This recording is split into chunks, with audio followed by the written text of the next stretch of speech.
just get right into it, I want to start by talking about costs, inflation, the economy.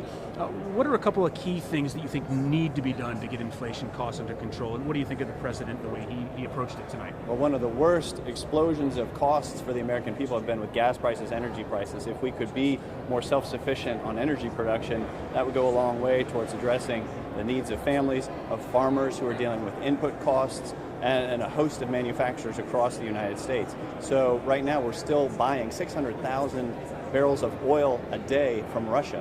Why are we doing that? We need to stop buying oil from Russia, start the Keystone pipeline, re-engage with our national lands, and begin to become energy efficient the same way we were when Trump left office.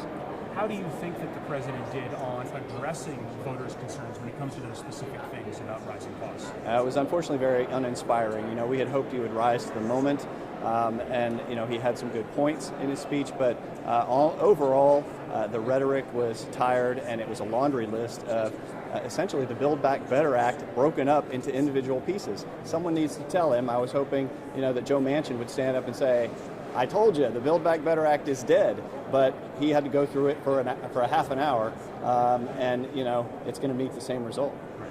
Let's talk about Ukraine as well, Congressman. I'm wondering what's your take on how the administration is handling this, if there's any more that you think needs to be done? Well, we stand united with our European partners in condemning Vladimir Putin's aggression against Ukraine. That said, Europe is leading the way, and Biden is playing catch-up. We have sanctions, but they have enormous holes in them.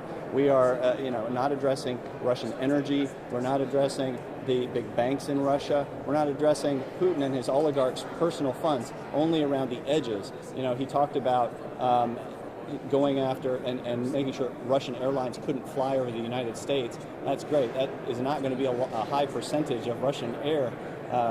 We need to go further. I want to know why Russia still chairs the UN Security Council.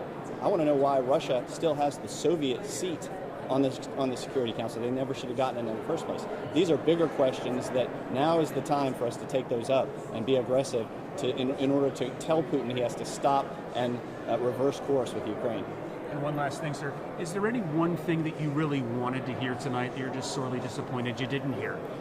I would have liked to have heard him recognize his mistakes in Afghanistan and acknowledge the 13 soldiers who lost their lives.